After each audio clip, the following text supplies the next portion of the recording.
Hi, this is Matt Stait from the Festival of Martial Arts, and today with me, I've got Jason Hulott. Hello, Jason. How are you, my friend? Hi, Matt. Yeah, really good. Thank you. Really good. Excellent. Thank you for coming on board. So when we start these interviews, we tend to start the same way, just a bit of an overview about your history, who you are, and what you do for those that may not know you. Yeah. So my name is Jason Hulott. I teach, I guess, weapon-based systems. As a youngster, I did karate, did Wado-ryu, Goju-ryu for a while. Um, Left the space for my sort of teens, and then decided that I wanted to get back into some kind of martial training, but was getting a bit long in the tooth, bit old, bit knackered in terms of body. So did Iaido. So Iaido is a great way for older people that may have done a whole bunch of other stuff, but they can't compete with the kids anymore, or they don't want to compete with the kids anymore. So they want to do something, but they still have that martial element. So Iaido was my sort of gateway back in. I've been doing that for probably 25 years now, in different guises. And then since COVID, or no, it was actually pre-COVID, because we have a dojo that does Japanese sword arts, we then start getting the sort of Game of Thrones crowd, the Jedi's, all that stuff. Can you do Western stuff? And what a lot of people don't realize is that, well, they probably do now, and your audience probably does, that the Western martial arts have exactly the same kind of lineages and documentation as the Eastern stuff. We've got wrestling, we've got our own form of jiu-jitsu, we've got sword, dagger, staff, spear, the whole lot. But the problem on the Western side, of course, is it all disappeared. It basically got stuck in dusty old libraries. Academics have pulled it out in the last 20, 30 years, started to understand what it is again, and now we're starting to see this sort of burgeoning community on the Western side. And I find that what we do is we try and teach it as a self-defense, but a historical self-defense. What were people in 14th century Germany doing to defend themselves? Because guess what? These people 500, 600 years ago still had two arms, two legs, and one head. But these guys were probably facing more dangerous situations than we ever will. Hopefully, touch wood, in the Western world. These guys are getting attacked on the street, they're getting invaded by armies, there's all this stuff going on. So you kind of needed to know how to defend yourselves. And what we do is we sort of take manuscripts within Europe. So I predominantly teach German, so the German longsword and the German tradition, because I speak German, I don't speak Italian. That's the only reason that we do German, really. It's all kind of much for muchness. And then we do other stuff. So we do, through my friendship with Tommy Moore, we do some Bartitsu, we do some World War II combatives, we do a whole bunch of other stuff. And then COVID let me into the ability to do more research, because you're not having to do a lot. We had more time. So I got involved in World War One trench fighting techniques and all that kind of stuff, and researching all this stuff. So we've got some stuff coming this year, where I'll be teaching, World War One trench fighting in a World War One trench. So, Okay. It's amazing how this sort of stuff comes about. But yeah, so I guess my background is pretty weapon based. I can still punch people in the face if I want to. Try not to. I'd rather stab you with a big sword. But yeah, I guess that's probably the 10-minute version of who I am, where I've come from, really. Okay, great. I mean, that opens up, several different sort of questions and conversations that can be had with that. And so I think first and foremost is this, where you mentioned about the fact that what the Western world has and had all of the same things as the Eastern world, to put it like that. And I think a lot of that boils down to romance. I don't know what your thoughts are on this. We'll have a look in a moment. And so what I mean by that is, as a British person, as somebody that grew up in the dull old grey UK, I didn't want to know about what was happening in Lincolnshire and Cumberland and all the rest of it. I wanted this. I wanted the romance of the Japanese culture. I wanted that, and that was one of the things that drew me into my martial pathway, was that kind of side of things. Now, obviously, like yourself, I'm very much aware of a very rich and deep, history within our own country. that I've sort of come back onto in later life. But do you think that's something that you've seen yourself, in the fact that a lot of people from the UK, they actually want to go elsewhere because of the romantic elements? Yeah, it's yeah. I guess we're both of an age. Yeah. You know, yeah, that's kind of, I think that's kind of it. I think there's a lot of that, but I think some, and this is going to be kind of controversial for some people, I guess, is that I think nowadays people want stuff immediately. So, for example, Japanese swordsmanship, it's going to take you 10 or 15 years really to get the good stuff. You've got to put in time, you've got to dedicate yourself, you've got to really get the kihon and the basics and the waza and all that stuff. But people want everything now, bang. So they go to the Western stuff because there's not the same structure, there's not the same regimen, and there's nothing stopping them. There's no organizations, there's clubs and there's groups of clubs, but there's no trade body, if you like. There's no one organization that says this is how we're doing it and you've got to follow this syllabus. So people can just go to the library or go to Amazon, buy a book, and just go, right, we're going to learn this. And they can learn that as they want to. And I think the West now is becoming, for younger, I guess if I was 20 now, I'd be more interested in the European stuff than the Japanese stuff. But I can only say that because of all the bullshido I've had to go through in my Japanese martial life, because of the way that they operate, you know. So yes, it's romantic looking out and going, yeah, that's really cool. But once you've been there a few years, you suddenly go, yeah, there's some of this I'm not quite happy with, or there's people out there that's, yeah, I don't really want to do that. And you do find that a lot of the people in the HEMA community are very, very good Japanese martial artists, or Asian, should we say. So there's some, you know, some great Tai Chi people and stuff that have probably got fed up with all that and just come back and gone, yeah, I just want to run my own thing. Yeah. Yeah. So they kind of do that. But, you know, we're getting, every time we get new students in on the Western styles, I do ask, you know, have you got any, you know, martial art background? And it tends to be, these days, it tends to be either MMA or kickboxing. Very few people come from like a traditional Okinawan karate dojo or whatever, because those guys tend to keep, this is not a bad thing, they keep themselves to themselves and they learn what they want to learn. Whereas other people just go, I'm going to have a bit of this, a bit of that, a bit of the other, and just sort of mix it up, really. So, yeah, for me, it was like you know, Enter the Dragon, Bruce Lee, that's cool, let's look at that. So you go look at the East. There was no kung fu dojos when I was a kid. It was white pajamas. So it was karate or it was judo. I'm a big guy, don't like getting chucked about. Karate looks cool because I'm not getting thrown about. I'll do that. And it was cool. It was great. And that's what we did. So yeah, I get that. It would be nice to be able to be younger now and have all these opportunities that you have that we didn't have as a kid. Oh, wouldn't it just? Yeah. Oh, tell me about it. Wouldn't it just? Yeah. So I'm gonna track back just a little bit, because again, I'm aware that not everybody who will be listening to this conversation will be up to speed entirely with the kind of things that you're talking about here. So you mentioned HEMA, and I'm going to come back to that in a moment. Now, you know, I did a lot of the historical full contact stuff for a while, and I got quite deep into that, and only for a short period of time, but I enjoyed the heck out of it, and it was bonkers. And they're all a bit, forgive me if any of those are watching, they're all a bit missing a little something in their mind, shall we say, a bit crazy, right? Great bunch of people, great fun to be had. But HEMA is a separate thing again, isn't it? So can you sort of explain the concept of that for people? Yeah, so it's kind of, HEMA's a broad church, a very broad church. You can and you can get all kinds of things. So full contact stuff. So Bohurt, HMB, whatever you know, historical battle reenactment is basically everyone getting in full plate and just knocking 7 bells out of each other. Yes. Which actually does have historical precedent.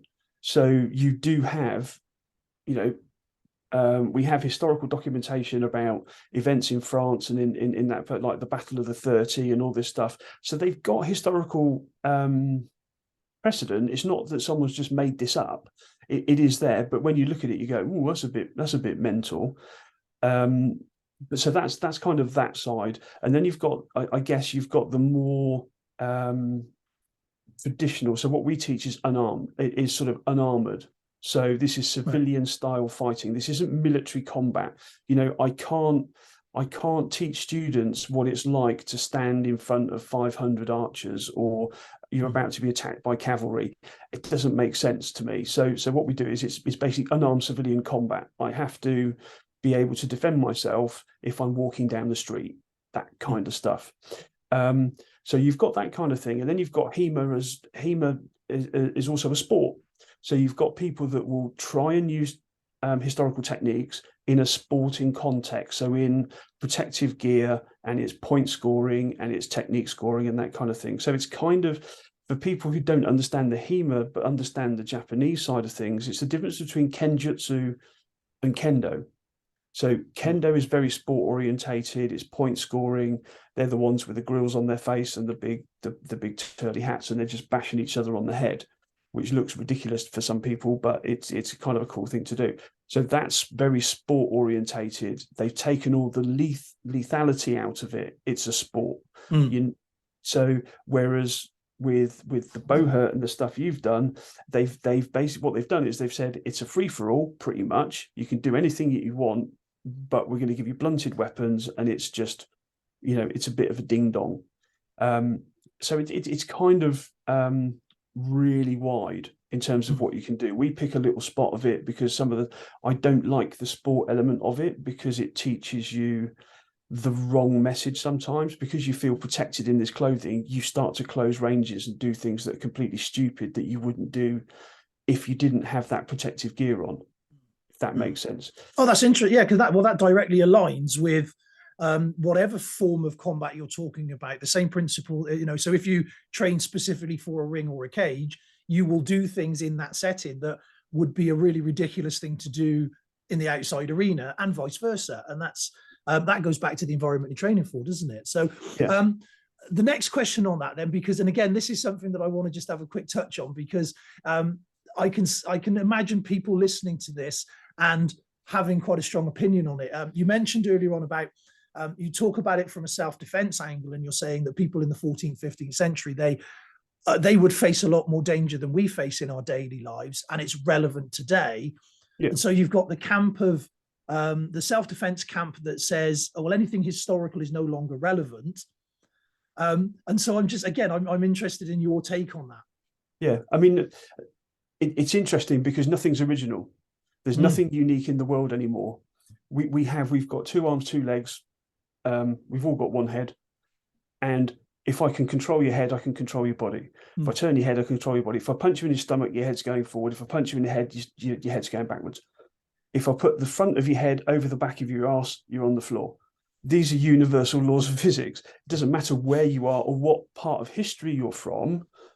You know, Neanderthal man, once he figures out he can take his club and smash you in the head, you're no longer a problem to him. So I think what we do, and I guess if we want to be controversial and clickbaity, you know, Bruce Lee's created a whole bunch of problems for a lot of these people, because he says take stuff and make it your own. So what they've done is they've created these things and not looked back, or they don't realize what they're doing actually has historical precedent. So we get guys that come into us, so they've trained for 15, 20 years, and we have within the German system, we've got what we call our 5 secret strikes. And I'm just being told to lower my voice. I'm shouting apparently because I'm getting animated. That's fine. No, that's fine. No, we like a bit of excitement. I'm the same. Bit of excitement. So we have 5 secret strikes, part of the German system. Within a couple of weeks, people come back and go, "Oh, I've invented a new one." It's like, really? And because what we tend to do in the West is we tend to want to think that we've created something new, or we've made it more complicated. If you look at what anybody's doing now, I don't care what it is, we could probably, given time, find somebody that was doing it 500 years ago or 1,000 years ago. You know, I think the 1300s onward is probably, there's going to be more stuff to look at to say, actually, yeah, that's that.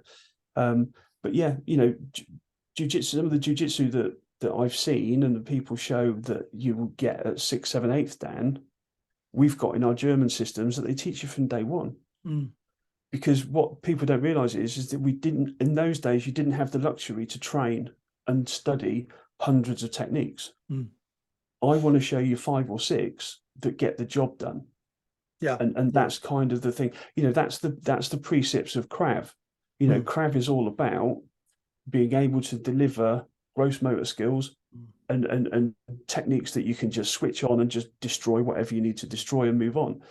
If you look far enough back, all of that is probably medieval. All of it. Yeah. No, that's interesting for 2 reasons. Number one is that I spent a lot of years working in security, working on the doors in nightclubs and bars and things. And I knew a number of exceptionally good, tough guys that had never trained a day's martial arts in their life. And they only really had 2 or 3 go-to techniques, but goodness me, could they use those? And that tallies in completely with what you're saying. They were very, very good in their field, but they only really knew a couple of things. And they never really ventured out from that. And then the second thing was that, I don't know, do you know Duncan McAvoy? Yes. Yeah. Well, Duncan, a while ago, I did some seminars, and he basically pulled some clips out of my seminars and then found the historical text going back hundreds of years and went, see, nothing's new in the world. This was going on 500-600 years ago. And that was actually really interesting. I enjoyed the way that he did that because, I'm aware that there's nothing new in the world, and I'm aware that the best you can do is put a spin on it. But it was great to actually have it validated. I think for me, I think that's the version, because if it was working all those hundreds of years ago in that kind of climate, if it was good enough to be written down and kept for prosperity, that to me is validation. So it's great that that's going on. But now you say that you're moving more, or not moving more, but more and more people from the different variants are all coming now in towards this. And he was talking about the lightsaber guys, I think you mentioned. Yeah, I don't really know anything about that, other than I know there are groups that do it. Is that a separate thing to you, or do you do that as well? Yeah, so we're actually starting, but bizarrely enough, because I get probably an inquiry every week. I get someone every week saying, "Oh, can you teach me how to use a lightsaber?" Because they see a longsword, they see a lightsaber, it's the same thing. So we're actually starting that on May the 4th, bizarrely enough. Okay, well, what a great day to start it. we had to really. So and basically, and again, there's people that in that space will take their own experience and create systems. So there's 2 systems I know of. One I've trained in, which is a Tai Chi sword system. And what they've done is they've basically overlaid their whole complete Tai Chi sword curriculum with all the Qigong, with all the Tai Chi flow and movements, and actually created a system for LED saber combat, they call it. They don't really call it lightsaber combat, because I think lightsaber might be a trademark for Lucasfilm or something. Okay. So we've got the Chinese, and then I know there's also a couple of people that have based their system on Kenjutsu, so on the Japanese sword stuff. So what we're doing is I'm putting a bit of a blend in. So we're going to do some Kendo, do a little bit of Tai Chi sword, and also a bit of African, because a lot of the African nimcha. So if you think about what a sword is, a sword normally has some kind of finger protection, be it a suba, be it a crossguard, be it whatever. But if you look at a lightsaber, it doesn't have any of that. And the way you protect your hands with a lightsaber, listen to me talking like it's real, is the fact that you don't put your hands anywhere near somebody. So when at the moment of impact, your hands are coming away, you're not leaving it out there to have it cut off. Yes. Which, if I'd have trained Luke Skywalker in Return of the Jedi, he probably would have kept his hand.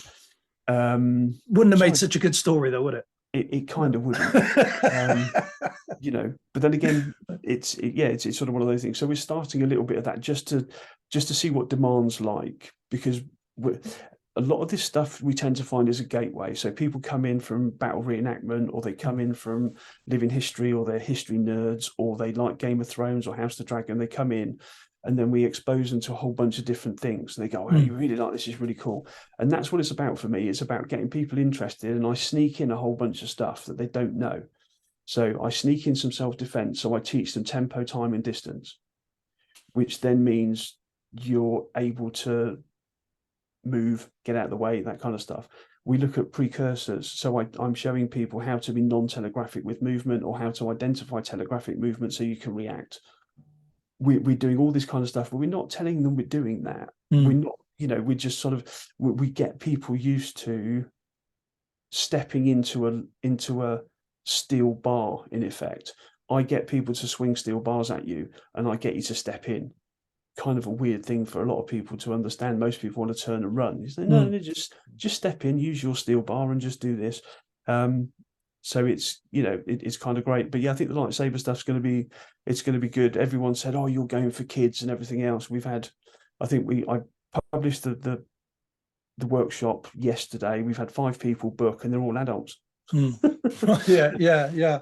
It's boys and their toys, isn't it? It's like we don't grow up. Our toys just get more expensive. Fundamentally, that's what they say, isn't it? Much, yeah, pretty much. So, I need cheaper hobbies. Right, yeah. So that brings us on to the festival itself then. So it's great that you're coming along, and it's great that you're going to be doing some stuff. So do you have some ideas as to what it is you're going to be working on? Yeah, so what we'll do is I'm gonna go back to we've talked HEMA and everything else. So actually go back to the Japanese stuff. So we're gonna do we're going to show you some stuff around the Japanese Imperial Navy. So if we remember, samurai are banned, outlawed, written out of the Constitution in the late 18th century. By the time we get to World War II, Japanese don't really know how to use swords anymore because they're just not using them. So what we have in the late 20s is we have a problem for the Japanese, because the Japanese military, and that includes the army and the navy, are given their officers and NCOs swords as a way of distinguishing them on the battlefield and everything else, and also to carry out things like executions. Won't go too deep into that, but that's kind of what they're doing. But then they realise that they haven't got a clue what they're doing with them. It actually becomes more of a hindrance than a help. So the powers that be basically say to the army, right, you've got to go and teach your NCOs and officers how to use swords. They then go to the Navy and say the same thing, because the little bit of history is the Japanese Navy and the Japanese Army hate each other with a vengeance. They don't trust each other. They won't work together. Pretty much all the way through the 20s and 30s and 40s, they don't work with each other. So the military, the army, have a thing called Toyamaru, which is a system called Battle Do, which is what they taught the army officers, and the navy have a thing called Eshinru Battle Ho, which is what I teach.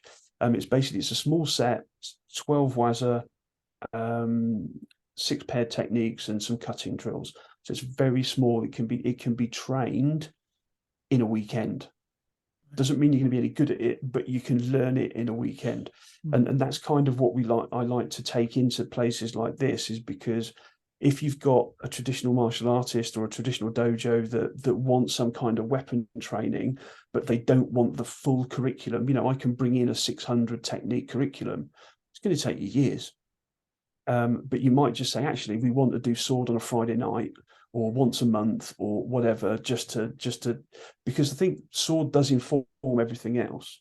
You can see some sword technique and you go, right, okay, that actually makes more sense with the footwork now. I understand why my Tai Sabaki is going this way or it's going that way. So I'm going to be teaching Eshinru Battle Ho. It's simple, it's all stand up, there's no kneeling. Which I have to say, because a lot of the styles start kneeling and stand up. This is all standing, can be done outside, grass is fine, all that kind of stuff. And it's kind of easy to pick up. Fantastic. Well, that's the fact that it sort of crosses over as well is great, because that's what we're trying to, or one of the things that we're hoping to achieve with the festival, is that people that normally do one thing and like where they are, actually sort of move into something else and have a try at different things, and just have a go at different flavors of stuff, and then hopefully bring some things back into what they do. So the whole idea is this giant melting pot. That's what we're aiming for. So that sounds like it'll fit right in, which is brilliant. Now, how can people reach out and find you if they want to get in touch before the festival itself? Easiest thing's Facebook. To be honest, just find me on Facebook. So it's Jason Hulott. So JASON HULOTT. I think there's only one of me at the moment. So yeah, that'd be the easiest thing. We've got a whole bunch of little different pages and things for the Japanese stuff and the medieval stuff. But yeah, if they just want to get in touch directly on Facebook, that's probably the easiest way. All right, fantastic. Spend most of my day there. Right, fantastic. Okay, Jason, thank you ever so much for coming on for the chat, my friend, and we look forward to seeing you at the festival. Yep. Okay. Thanks, Matt. Appreciate that.